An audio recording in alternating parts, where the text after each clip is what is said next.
यहाँ पे फिर हम 6 से लेके 12 तक नवोदय में क्या होता था ना, हमारे नवोदय में ना एक ईएनएफ नाम का फाउंडेशन कोर्स चलता था।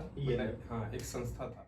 खुद का भी घर का देखना था कि अपना फाइनेंशियल अपने घर से ही तैयारी किए थे वहीं पे। तो आप घर से मतलब आपका घर गांव में था? हाँ, में थे जिसके घर नेट नहीं है वो भी नीट निकाल सकता है। अगर ऑनलाइन को भी लोग इफेक्टिवली जितना ज्यादा से ज्यादा आप टेस्ट सीरीज देंगे।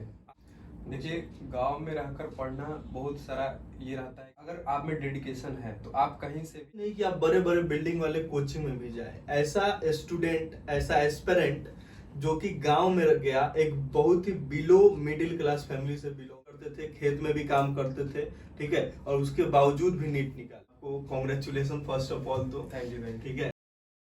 Hello guys, my name is Robin Kumar Prasad and I am third year MBBS student at Darbhanga medical college. और welcome to my channel the dopamine dose. और आज हम लोग जिनका कहानी सुनने जा रहे हैं उनकी कहानी बहुत ही इंस्पायरिंग है, आप लोगों को बहुत ही ज़्यादा मोटिवेट करेगा कि कैसे एक बिलो मिडिल क्लास फैमिली का बच्चा नीट निकालता है और अपने नीट के स्टोरी के जर्नी को शेयर करेगा। तो हम लोग इंट्रोड्यूस करते हैं Sandeep Kumar. Tell me something about my viewers. सबसे पहले तो इनवाइट करने के लिए धन्यवाद। मेरा नाम संदीप कुमार है, MBBS third year student at DMCH। Okay, तो सबसे पहले हम लोग बात करते हैं आपके जर्नी के बारे में कि आपका जर्नी जो है, आपका स्कूलिंग कहाँ से हुआ, तो ये सब हम लोगों को थोड़ा सा बताइए। आप आपका जर्नी थोड़ा सा। सबसे पहले तो 1 से लेके 6 तक हम अपने ही ऐसे लोकल गांव के जो स्कूल वगैरह होते हैं वहाँ पे पढ़े हुए हैं। ओके। और वहीं पे जैसे कि 6 से हम नवोदय में गए थे, तो JNV। हाँ, JNV। तो जो वहीं गांव में जो स्कूल वगैरह होता है वहीं पे नवोदय का तैयारी करवाया जाता था, तो हम तैयारी किए थे और मेरा सिलेक्शन भी हुआ था। तो वहाँ पे फिर हम 6 से लेके 12 तक नवोदय में पढ़े हुए हैं। ओके, 6 से 12 तक आप नवोदय में पढ़े। तो जैसे कि रहा बात नीट निकालने का, है ना, तो आप जो बायोलॉजी, जैसे नीट निकालने के लिए बायोलॉजी चूज करना होता है, तो ये पहले से आइडिया था बायोलॉजी लेना है, डॉक्टर बनना है, या मतलब आपको वहाँ पे कोई मोटिवेट किया, या मतलब ऐसा कुछ बताइए आप। नहीं, मतलब ऐसा कुछ दिमाग में ज़्यादा नहीं था, पहले से ही था कि अपना नीट निकालना है और डॉक्टर बनना है। घर से भी था कि मम्मी को एक चाहिए था डॉक्टर, तो बस ऐसा नहीं था कि मैथ्स उतना वीक था तो मैथ्स छोड़ दिए। अच्छा था। हाँ, मैथ्स भी ठीक था। और तो अपने चॉइस बाई चॉइस डॉक्टर आपको मतलब नीट का तैयारी करना था, है ना। ओके, तो अब बात करते हैं हम लोग कि जैसे नीट का, जैसे आप मान लीजिए एक बार सोच लिए कि नीट का तैयारी करना है, तो 11th-12th में आप कोई वहाँ पे लोकल कोचिंग किए थे या मतलब स्कूल्स के थ्रू ही तैयारी किए थे? तो हाँ, तो जैसे क्या होता था ना, हमारे नवोदय में ना एक ENF नाम का फाउंडेशन कोर्स चलता था। हाँ, एक संस्था था, एक्स नवोदय फाउंडेशन। वहाँ पे कुछ लोग कोचिंग कराते थे 11th-12th में ही। और ये क्या था कि एक मतलब अपना टेस्ट लेते थे जिसमें अगर सिलेक्शन हो जाने के बाद वहाँ पे ही कोचिंग कराते थे। एंट्रेंस एग्जाम होता था। हाँ, एक एंट्रेंस एग्जाम होता था, उसके बाद वो अपना कोचिंग कराते थे। और इनका जो कोर्स था वो हमारे ही अपना नवोदय में चलता था। मतलब अलग अलग नवोदय से बच्चे आते थे। इनका कुछ सीट्स जैसे कि 40 सीट्स होता है, तो वहाँ पे अपना अलग अलग नवोदय से कुछ कुछ बच्चे आते थे। अच्छा। और वहाँ पे कोचिंग कराया जाता था और ये फ्री ऑफ कॉस्ट चलता था। तो वो जो ENF फाउंडेशन था वो आपके स्कूल में ही था? हाँ, बाकी जगह से बच्चे आपके मेरे ही पास? नवोदय में थे। और अच्छा, बाकी तो नवोदय ये बेनिफिट हो गया आपके लिए। हाँ, मुझे कहीं और नवोदय में जाने की जरूरत नहीं थी, मेरे ही नवोदय में चलता था। और बाकी जगह के नवोदय के बच्चे ही आते थे वहाँ। Okay okay. तो जैसे आपने पहला अटेम्प्ट जो नीट का था वो कौन सा, मतलब किस ईयर में दिया? मैंने पहला नीट का अपीयरेंस मेरा 2021 में था। 2021 में। तो उसमें स्कोर क्या रहा? मेरा उसमें स्कोर 520 रहा था। 520। तो 520 पे तो मतलब 2021 में सिलेक्शन तो नहीं होगा। हाँ। तो फिर उसके बाद आप क्या सोचे कि मतलब कहीं से लोकल कोचिंग करना है, या बहुत सारे बच्चे कोटा जाते हैं, तो आपका क्या प्लान था? मतलब नहीं, कोटा जाने का तो मम्मी का एक वो था कि आप जा सकते हैं, घर से भी था कि मतलब आप देख लीजिए कि आप कोटा जाना चाहते हैं, पढ़ लीजिए, वो भी था। तो हम गए भी थे घूमने 4-5 दिन के लिए वहाँ पे। तो हम देखे कि, तो हम बोले कि नहीं, हमको अभी घर से ही करना है, क्योंकि मम्मी तो ठीक कर सकते हैं, लेकिन हमको था कि एक खुद का भी घर का देखना था कि अपना फाइनेंशियल देखना था। तो हम बोले कि नहीं, अभी 1 साल घर पे ही करके देख लेते हैं, जो होगा अपना देखा जाएगा। अच्छा, तो आपने कोटा जाने के प्लान को आपने हाँ। मतलब वो कर दिया हाँ। कि नहीं हम फैमिली कंडीशन, हम्म। यानी अगर कोई बच्चा नीट का तैयारी कर रहा है तो ये एक बहुत बड़ा मिथ हो सकता है कि कोटा से ही सिलेक्शन होता है, जैसे बहुत लोग का होता है कि हाँ। नहीं एलियन से ही सिलेक्शन होगा, या और भी बहुत सारे कोचिंग है। ठीक है, ये बहुत बड़ा मिथ है। अगर आप चाहें तो आप घर से भी तैयारी कर सकते हैं। हाँ, बिल्कुल। तो इसके बाद मान लीजिए आपने ये डिसाइड किया कि ठीक है भाई हमको अब आगे मतलब घर से ही तैयारी करना है, तो आप कहाँ से तैयारी किए? अपने घर से ही तैयारी किए थे वहीं पे। ओके, तो आप घर से मतलब आपका घर गांव में था? हाँ, मेरा घर गांव में है, रोहतास जिले में है। रोहतास जिले में आपका गांव। ठीक है, तो आप जैसे जब ड्रॉप ले रहे थे, जैसे कि मतलब एक मन में डर होता है बहुत लोगों को, जैसे मैं भी ड्रॉप लिया तो एक मन में डर था कि भाई होगा कि नहीं होगा। और आपका तो बहुत बड़ा डर होना चाहिए कि एक तो हम कोचिंग भी नहीं ज्वाइन कर रहे हैं, ठीक है, और ऊपर से हम गांव में भी जाके तैयारी कर रहे हैं, तो ऐसा कुछ आपको डर लगा था क्या? हाँ, तो बिल्कुल डर एक तो रहता ही है, लेकिन एक था कि मेरा स्कोर भी काफी थोड़ा सा ठीक ठाक ही था। मतलब सेल्फ कॉन्फिडेंस। हाँ, तो सेल्फ कॉन्फिडेंस था कि मतलब एक बार और कर लिया जाए तो थोड़ा मेहनत करने पे हो जाएगा। मेरा स्कोर भी 520 आया हुआ था, तो इतना भी डर नहीं था, लेकिन एक तो रहता ही है फिर आगे डर क्या तो होगा। हमेशा रहता है। हाँ, कि आगे क्या हो सकता है क्या नहीं होगा, लेकिन फिर भी था कि करना है, तो इसीलिए सोचे कि घर पे ही रख के किया जाए इसको। ओके, तो आपने फाइनली मतलब ये डिसाइड किया कि हमको अब तैयारी अपने गांव हाँ, से करना है। हाँ। तो जैसे गांव में आप गए तो क्या क्या आपका रूटीन रहता था? जैसे मतलब जैसे कोई बच्चा अगर गांव से तैयारी करना चाहे, आपको गांव से भी सिलेक्शन आपका हुआ है, तो उसका क्या क्या रूटीन होना चाहिए जनरल जो आप फॉलो किए, आप नीट निकाले? देखिए, जनरल रूटीन तो वही था जो सारे बच्चों का होता है, सुबह उठना। और चूंकि अब गांव है तो गांव में अब जानते हैं मम्मी जहाँ रहती है तो हाँ। जल्दी जल्दी सबको उठा देती है। तो एक सुबह उठा देती थी और अपना नाश्ता वास्ता करके कुछ पढ़ लिए, फिर घर के भी कुछ काम वगैरह होता था तो वो भी थोड़ा सा गांव में तो काम बहुत सारा रहता हाँ, है, तो जैसे वो भी थोड़ा देखना पड़ता था। लेकिन एक जनरल रूटीन वही था कि अपना पढ़े खाए थोड़ा सा फिर पढ़े और सो गए, यही सब था। अच्छा, मतलब एक नॉर्मल रूटीन हाँ, आप follow नॉर्मल करते ही हैं। रूटीन था, ज्यादा कुछ। जैसे कि बात करते हैं जैसे गांव में, हम भी, मेरा भी घर गांव में है, तो बहुत सारी डिफिकल्टीज आती है गांव में। सबसे पहला डिफिकल्टीज तो आता है जैसे हम गांव में जाते तो नेट नहीं चलता। हाँ। तो जैसे आप बोले कि आप जैसे कि आप तो ऑनलाइन लिए होंगे ऑब्वियसली, हाँ। है ना? तो ऑनलाइन का आप जैसे कोई एक प्लेटफॉर्म लिए, कौन सा प्लेटफॉर्म आप लिए थे? हम अनअकैडमी का प्लेटफॉर्म लिए ओके, थे। अनअकैडमी का प्लेटफॉर्म आप लिए थे। तो बात करते हैं हम लोग की अनअकैडमी का प्लेटफॉर्म ले लिए, तो आप क्या लाइव क्लास वहाँ पे ज्वाइन कर पाते थे?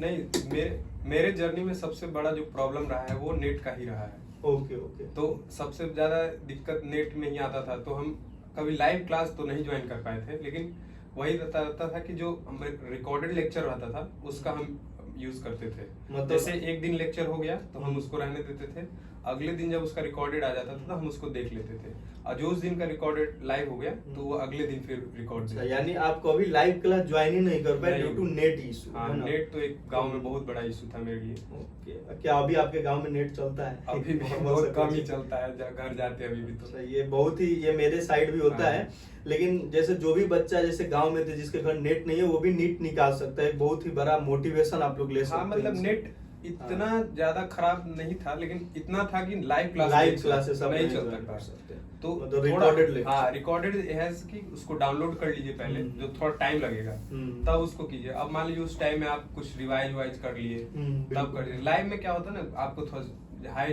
इंटरनेट स्पीड चाहिए होता है, तो सही वो बात। उतना नहीं हो पाया क्योंकि गांव में उतना नहीं रहता था। ओके, तो जैसे कि आपने जैसे बताया कि 11th-12th में आप ऑफलाइन कोचिंग की है और गांव में आके आप ऑनलाइन कोचिंग कर रहे हैं, तो हाँ। कैसे दोनों डिफरेंशिएट करता है एक दूसरे से?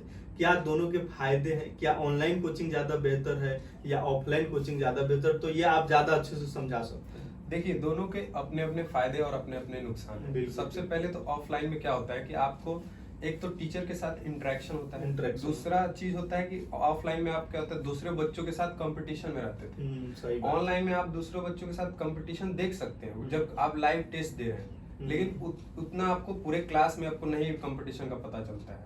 तो एक चीज तो ये रहता है। ऑनलाइन क्लास का दूसरा बेनिफिट हम कह सकते हैं कि उसमें जो आप क्लास है ना वो अपने मन से शेड्यूल कर सकते हैं। हाँ, ये सही जैसे बात कि ऑफलाइन है, आपको अपना क्लास दिया तो आपको वहां जाना ही पड़ेगा उस टाइम हाँ, पे, तो नहीं वही गए तो हाँ, छूट जाएगा। नहीं गए तो छूट जाएगा। लेकिन आपका जो ऑनलाइन का एक बेनिफिट ये है कि आप जैसे मान लीजिए कि अभी कुछ काम किए तो ठीक है, हम उसको बाद में पोस्टपोन कर देते हैं, बाद में कर लिए, ये चीज रहता है। तो दोनों देखिए, दोनों का अपना अपना एक बेनिफिट और एक अपना ड्रॉबैक बेनिफिट है। भी है, ड्रॉबैक हाँ। भी है, सही बात। यानी ये एक बहुत बड़ा मिथ है कि ऑफलाइन कोचिंग से ही सिलेक्शन होता है या ऑनलाइन। हाँ। अगर ऑनलाइन को भी लोग इफेक्टिवली यूज करें उसको हाँ। अच्छे तरीके से तो आराम से सिलेक्शन। हाँ बिल्कुल, अगर आप सही तरीके से प्रयोग कर पा रहे हैं, जैसे हमने बताया कि उसको आप सही तरीके से रिकॉर्डेड लेक्चर को सही Daily ध्यान lecture देख रहे हैं, देखें। उसको आप रिवाइज कर रहे हैं, तो आपका ये हो सकता है। जरूरी नहीं है कि आप ऑफलाइन में ही जाके अपना कर पा रहे हैं। ओके, तो जैसे जो आप नीट का तैयारी करते थे ऑनलाइन प्लेटफॉर्म से, तो सबसे इम्पोर्टेंट चीज होता है जो नीट के सिलेक्शन में होता है टेस्ट सीरीज। तो आप टेस्ट सीरीज आपको क्या हेल्प किया, कैसे देते थे, इसके बारे में आप बताइए हमको। हाँ, ये चीज तो मैं कहना चाहूंगा कि कोई भी इंट्रेंस एग्जाम है, चाहे अब नीट हो, आईआईटी हो, कोई भी हो, सबसे ज्यादा जरूरी है कि आप कितना टेस्ट देते हैं। जरूरी नहीं कि एक होता है बंदा कोई सब पूरा थ्योरी पढ़ा हुआ है, अगर वो टेस्ट नहीं देगा तो सिलेक्शन होने का चांस बहुत ही कम होता है, बहुत ही कम। लेकिन एक कोई बंदा है जैसे कि 60% 70% अपना थ्योरी किया हुआ है, टेस्ट क्या होता है ना, आपको हर एस्पेक्ट से उसके क्वेश्चंस को आपको रूबरू कराता है। सही बात। अगर आप 60% 70% सिलेबस कर लेते हैं और टेस्ट खूब देते हैं, बार बार टेस्ट दीजिए, बार बार टेस्ट दीजिए, जितना टेस्ट देंगे आप, जो मान लीजिए 30% सिलेबस आपका छूट गया था, वो भी कवर हो जाता है टेस्ट में। नहीं आ रहा है तो उसको देख लीजिए क्या है।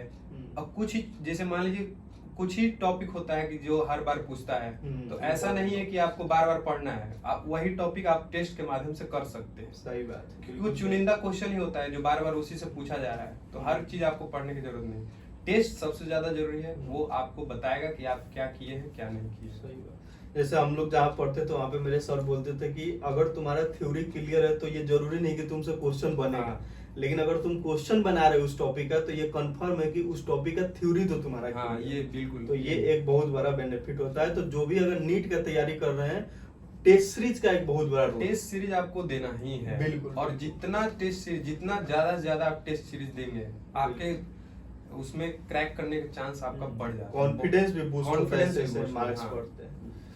ओके, तो जैसे जो आप तैयारी कर रहे थे तो सबसे बड़ा जो एक होता है कि आप क्या मिस्टेक किए, जैसे मतलब मान लीजिए एक साल आपका सिलेक्शन नहीं हुआ, तो वहां पे क्या आप मिस्टेक किए, क्या आप लैग किए, जो चीज आप सुधार किए दूसरे साल जो आपका सिलेक्शन हुआ। ये वही जो देखिए मिस्टेक मेनली वही था कि टेस्ट कम दिए थे फर्स्ट अटेम्प्ट जो हुआ था। ठीक है, टेस्ट आप और कम दूसरा दिए। चीज था रिवाइज कम किए थे। अच्छा, रिवीजन का हाँ, बहुत रोल हाँ, है। तो रिवाइज और टेस्ट ये दोनों बहुत चीज जरूरी है, जो हम फर्स्ट अटेम्प्ट में अपना बहुत मिस किए थे।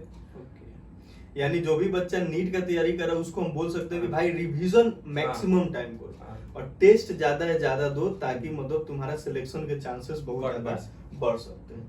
ओके, तो अब जैसे आप मतलब तैयारी किए तो आपका बुक्स और रिसोर्सेज क्या क्या यूज किए, क्योंकि बहुत लोग बहुत सारा चीज पढ़ते हैं, तो आप बताइए। देखिए मेरा क्या था कि हम घर से पढ़े थे, तो मेनली जो एनसीईआरटी बुक्स होता है, एक तो वो था, और दूसरा ऑनलाइन का जो अपना मॉड्यूल होता है, डीपीपी वगैरह होता हाँ, है, ये सब DPP चीज मेरे अनअकैडमी का था। अच्छा, तो यही मेजर दो चीज रहता था, ज्यादा इधर उधर से करने की जरूरत नहीं है आपको। हाँ। ज्यादा इधर उधर का हाँ, बुक नहीं। हाँ, बुक्स में आप एनसीईआरटी पे स्टिक रहिए। और दूसरा चीज है जो फिजिक्स केमिस्ट्री के लिए ज्यादातर है, वो अपना डीपीपी और मॉड्यूल्स जो आपके कोचिंग, जो भी कोचिंग आप शेयर कर रहे हैं उसको आप जरूर बनाइए, बहुत बेनिफिट होता है। मतलब आप जिस भी कोचिंग से हाँ। पढ़ रहे हैं उस पर ट्रस्ट कीजिए, ट्रस्ट सिंपल कीजिए। सा बात है। हाँ, आपका करने का मतलब है। और एनसीईआरटी जरूर। हाँ, बायोलॉजी के लिए आपको एनसीईआरटी को stick बायोलॉजी करना के है। लिए हाँ, ऑब्वियसली mainly। सब बोलते हैं एनसीईआरटी है। ओके, तो कोई आपका एक स्पेसिफिक या कोई रिवीजन मेथड जो आप शेयर कर सकते हैं कि मतलब। जी देखिए, रिवीजन मेथड मेरा एक बहुत ही कारगर साबित हुआ, जो ये था, जैसे कोई हम टेस्ट देते थे, तो टेस्ट देते थे तो क्या होता था कि उसमें मान लो कुछ क्वेश्चन गलत हो गया, गया, तो मेनली हम उसको लिख लेते थे। अगर हम 3 घंटे का टेस्ट दे रहे थे ना, तो उसमें मेरा टेस्ट को रिवाइज करने में मेरा लगभग 2 से 3 घंटा चल जाता था। सही बात, ये एक बहुत अच्छा तरीका हाँ। भी है। ऐसा कुछ बहुत लोग क्या करते हैं, टेस्ट दिए, मेरा मार्क्स आ गया, मान लीजिए 400 आ गया, 300 आ गया, चाहे 500 ही आया, उसको छोड़ देते थे। लेकिन ऐसा आपको नहीं करना है, उस टेस्ट को ना देखिए कि आप, अच्छा ये क्वेश्चन था, कहाँ से क्यों गलत हुआ, कुछ तो रहा होगा। मान लीजिए आपको फॉर्मूला नहीं याद है, मेरा बहुत सारा गलत होता है क्वेश्चन, तो हमको अच्छा ये फॉर्मूला नहीं याद है, तो उस फॉर्मूला को हम लिख लेते थे। एक मेरा अलग टेस्ट का कॉपी था जिसमें हम उसमें जो भी गलत हाँ, कर जो रहे भी थे गलत कर देते ना वो लिखते थे। जैसे कि मान लो कोई भी फॉर्मूला नहीं याद है या फिर कोई कॉन्सेप्ट नहीं याद है, हाँ, तो वो बस लिखते थे। लेकिन हर एक क्वेश्चन को देखते थे कि वो मेरा गलत क्यों हुआ, ये Proper क्यों, analysis। हाँ, या देखिए गलत कारण का दो तीन कारण हो सकता है। या तो आपको याद नहीं आया, या तो आप कुछ फॉर्मूले में गलत पुट कर दिए हो, या आपको थ्योरी नहीं पता हो, तो यही सब होता था। तो एक तो है कि थ्योरी अगर टाइम है तो उसको पढ़ लीजिए, फॉर्मूला गलत कर रहे हैं, नहीं याद आ रहा है, उसको लिख लीजिए। तो एक सबसे चीज है कि जो टेस्ट आप दे रहे हैं उसको आप बार बार रिवाइज कीजिए, और जो आप वहाँ पे लिख रहे हैं। ओके, तो अब जैसे बात करते हैं हम लोग कि जैसे कि आप जैसे कोई भी स्टूडेंट तैयारी करता है तो स्कोर कभी ज़्यादा भी आता है, कभी कम भी आता है। तो जैसे कि आपका जब स्कोर बहुत कम आता था, ऐसा तो है नहीं कि हमेशा ज़्यादा आता था, है ना? तो जब कम आता था तो आप उसको कैसे हैंडल, आप उसको कैसे समझाते थे कि क्या ये मेरा डिसीजन गांव में आके रह के तैयारी करने का सही है या नहीं?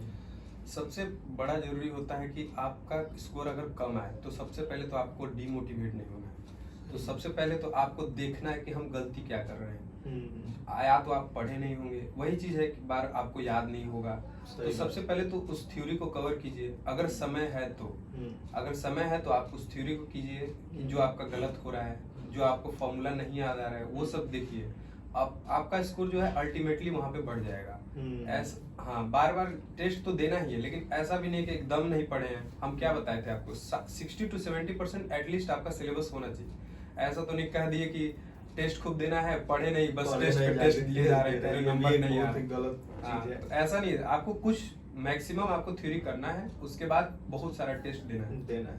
मतलब अगर कोई भी, अगर आप एक स्पेसिफिक टेस्ट को टारगेट कर रहे हैं, जैसे मान लीजिए कोई भी एक यूनिट का टेस्ट आ रहा है, तो उसका 60-70% आप थ्योरी पढ़िए और क्वेश्चन ज्यादा है। हाँ, क्वेश्चन ज्यादा से ज्यादा। यही एक तरीका है जो लो स्कोर से हाई स्कोर की तरफ बढ़ा जा सकता है। ओके, तो जैसे कि हम बात की आपके जर्नी के बारे में, तो जैसे कि आप गांव में रह के तैयारी करते थे, तो गांव के लोगों का थोड़ा सा माइंडसेट मतलब होता है कि ये मतलब बहुत ज्यादा जैसे पढ़ रहा है या ऐसा कुछ कर रहा है।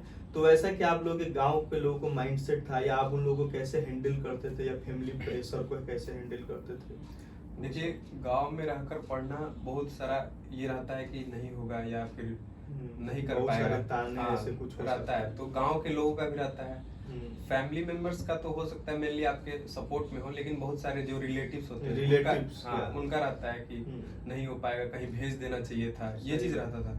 तो एक चीज तो था कि आप अपने को थोड़ा सा उनसे कम कनेक्ट कीजिए जिस समय आप इस चीज की तैयारी कर रहे हैं। दूसरा चीज, हम गांव में थे तो एक काम करते थे, गांव में बाहर बहुत कम निकलते थे, शाम में 1-2 घंटा निकल लिए उस टाइम ही, बाकी हमेशा घर पे ही रहते थे, छत पे घूम लिए।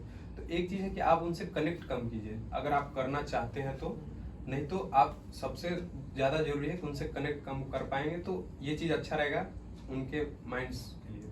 सही बात। तो जैसे आपके फैमिली में बात करें तो सबसे ज्यादा, जैसे हर फैमिली, जैसे हम अपने फैमिली की बात करें तो जो मेरे फादर थे उनको बहुत बैक किए थे।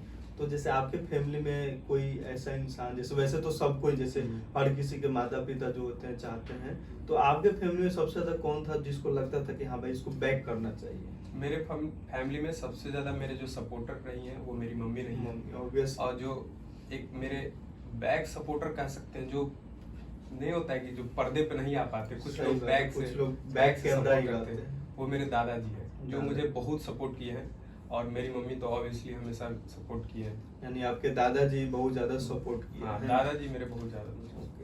और जैसे कि अभी भी जो आप कॉलेज में पढ़ते हैं तो आपके दादाजी ही मतलब आपको जो पैसा जो भी होता है, फाइनेंशियली आपके दादाजी बहुत है।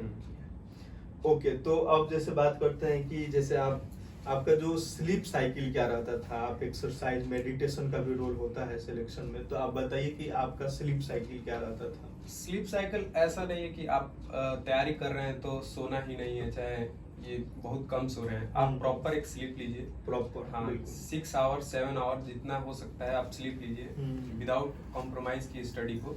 स्लीप से कॉम्प्रोमाइज मत कीजिए, आपका माइंड अच्छा रहेगा तभी आप कर सकते हैं। और दूसरा चीज हम करते थे, मान लीजिए घूमने जाते थे शाम को 1-2 घंटा, तो वो अपना सही रहता था माइंड के लिए रिफ्रेश हो जाता, बहुत रिफ्रेशिंग तो चाहिए।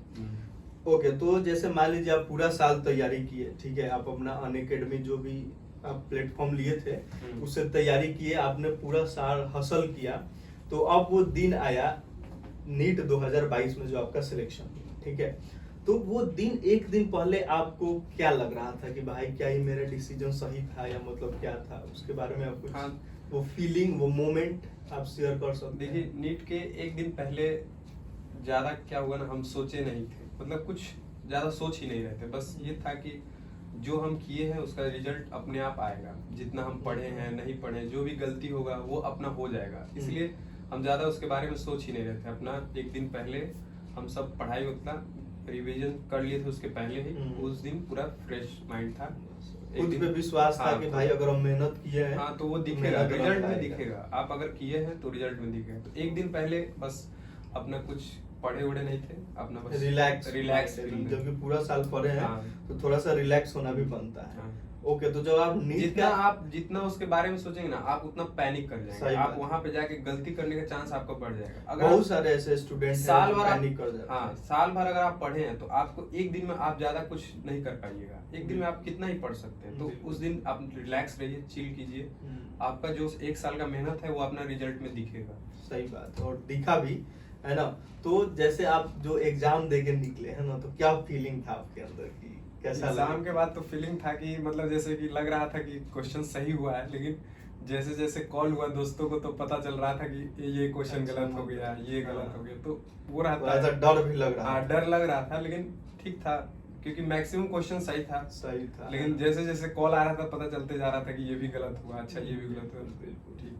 तो मतलब मान लीजिए जो रिजल्ट आया, तो मैं ये जानना चाहता हूँ कि जैसे मान लीजिए एक वो गांव के लोग, वो रिलेटिव्स जो आपके ताने मारते थे कि भाई इसका नहीं होगा, ये होगा, वो होगा, लेकिन नीट के सिलेक्शन के बाद उन लोगों का क्या रिएक्शन रहा? मतलब नीट के सिलेक्शन के बाद रिएक्शन तो नहीं पता क्योंकि सभी लोग अपना अलग अलग जगह थे। सही बात। लेकिन एक था कि माइंड सेट में जरूर उनके चेंज आया होगा कि बिल्कुल। हर जरूरी नहीं है कि आप बड़े बड़े कोचिंग का सहारा लें, बड़ी बड़ी जगह पे जाएं। आप अगर आप में डेडिकेशन है तो आप कहीं से भी आप अच्छी तैयारी कर सकते हैं। तो एक चीज ये था कि आप उन लोग के माइंड में जरूर चेंज आया होगा मेरे हिसाब से। अब हमें तो नहीं पता कि उनका और क्या। हम अपने चैनल के माध्यम से भी लोगों को बताना चाह रहे हैं कि जरूरी नहीं कि आप बड़े बड़े बिल्डिंग वाले कोचिंग में भी जाएं। ऐसा स्टूडेंट, ऐसा एस्पिरेंट जो कि गांव में रह गया, एक बहुत ही बिलो मिडिल क्लास फैमिली से बिलोंग किया, गांव में रह के नॉर्मल एक सब्सक्रिप्शन लिया अनअकैडमी का, और बस था इसके पास तो बस एक जज्बा और डेडिकेशन, प्योर डेडिकेशन जो होता है नीट के लिए, वो हुआ और अंत में रिजल्ट भी दिखा कि भाई सिलेक्शन हुआ। तो ये आप लोग बिल्कुल माइंड में ये मत रखिए कि भाई इसमें तैयारी करेंगे उसमें ऐसा कुछ नहीं। आपके पास डेडिकेशन होना चाहिए, और दूसरा चीज होना चाहिए जिस भी कोचिंग से आप तैयारी करें उस पर ट्रस्ट होना चाहिए। ट्रस्ट दी प्रोसेस, जो भी प्रोसेस को आप फॉलो करें उस पर ट्रस्ट। क्या सही बात है? सही बात।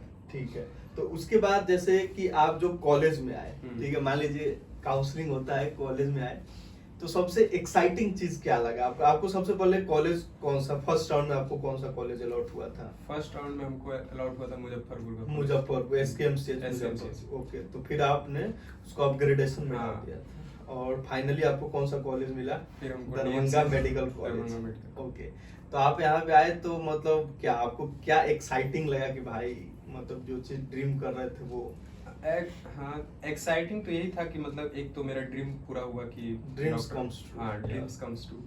लेकिन यहाँ भी उतने ही चुनौतियां हैं कि जरूरी नहीं आप सिलेक्शन होके आ जाते हैं तो आपका सपना पूरा। यहाँ पे भी आपको बहुत मेहनत करना पड़ता है। तो एक चीज ये है, एक्साइटिंग यही था कि यहाँ पे बहुत सारे लोगों से मिलने को मिला, सीनियर जूनियर का इंटरेक्शन मिला, इंटरेक्शन अच्छा है यहाँ पे। ये सब चीजें एक्साइटिंग था। जैसे कि इनका कहना है जैसे कि आप एमबीबीएस भी चुनौतीपूर्ण है, लेकिन हाँ जरूर हाँ। ये आप जिंदगी के एक सीढ़ी को जरूर पार कर लिया पार है, कर लिया। जो बहुत लोग नहीं कर पाते हैं। ये एक बहुत ही अच्छा हाँ। बात है। ठीक है, तो जैसे कि आपका एक्सपीरियंस मेडिकल कॉलेज में तो बहुत ही अच्छा रहा है ना। तो सीनियर्स, अब आप खुद सीनियर्स हो गए हैं, थर्ड ईयर में आ गए हैं। तो जैसे कि अब जैसे कि कोई लड़का मान लीजिए, जैसे कोई भी एक एग्जाम्पल एस्पिरेंट है, वो चाहता है कि भाई जीरो से तैयारी करना है, ठीक है, 11th 12th कर लिया है और उसके पास उतने रिसोर्सेस अवेलेबल नहीं, वो बड़े बड़े बिल्डिंगों वाला कोचिंग में नहीं जा सकता है, तो वो गांव में रह के सिंपली उसके पास एक फोन है, तो आप क्या एडवाइस देंगे उसको? सबसे पहले तो देखिए आपके पास रिसोर्स थोड़ा सा इकट्ठा करना पड़ेगा। सबसे पहले तो एक एनसीईआरटी आपके लिए बहुत जरूरी है। एनसीईआरटी तो भाई गॉड फादर है। और आपको कुछ कोचिंग्स के वीडियो ढूंढने पड़ेंगे जो थोड़ा सा इजी भी हो, आपके लिए अफोर्डेबल हो। हाँ। एक ऐसा नहीं है बिल्कुल आप नहीं कर पाएंगे, तो उसको आपको रखना है। बिल्कुल। और सबसे ज्यादा जरूरी है कि थ्योरी आप जितना जल्दी से जल्दी कंप्लीट कर ले उसको कर लीजिए, और लास्ट में टेस्ट आप जितना दे सकते हैं, ज्यादा से ज्यादा हाँ टेस्ट। ज्यादा से ज्यादा टेस्ट दीजिए। जितना ज्यादा आप टेस्ट देंगे उतने आपके क्रैक करने के क्रैक chances करने के चांसेस ज्यादा ज्यादा है। है। ठीक है, और एनसीईआरटी को भी पढ़ते रहना है एकदम, और क्वेश्चंस जितना ज्यादा लगा सकते हैं। क्वेश्चन ज्यादा से ज्यादा लगाना है। तो बहुत ही अच्छा लगा आपसे बात करके, आपके जर्नी को हम और शेयर करेंगे लोगों से, ठीक है। लेकिन अभी तक हम इतना ही बता सकते हैं लोगों को कि मतलब अगर आप कहीं भी हो, आपके अंदर अगर डेडिकेशन है, जज्बा है, तो आप नीट जैसे एग्जाम को, इतना भारी एग्जाम को आप क्रैक कर सकते हैं, ठीक है। बस एक ही चीज चाहिए आपके अंदर, डेडिकेशन, जो हम सीख सकते हैं। हमारे बैचमेट है संदीप कुमार, इनका एक अपना ही जर्नी रहा है, अपना ही स्टोरी रहा है कि गांव में रह के तैयारी करना, पूरा फैमिली के कंडीशन को देखते हुए तैयारी करना, कि फैमिली मेरा मतलब वो तो है कि हम जा सकते हैं आइलैंड में, लेकिन उससे मेरा फैमिली कंडीशन खराब हो जाएगा। तो इन्होंने जो डिसीजन लिया कि नहीं भाई, गांव में रह के हम तैयारी करेंगे, और वो पूरा का पूरा गांव में काम भी करते थे, खेत में भी काम करते थे, ठीक है, और उसके बावजूद भी नीट निकाले। तो उसके लिए आपको कॉन्ग्रेचुलेशन फर्स्ट ऑफ ऑल। तो थैंक यू, थैंक यू। ठीक है, और बहुत ही अच्छा लगा आपसे बात करके, ठीक है। तो अरे आप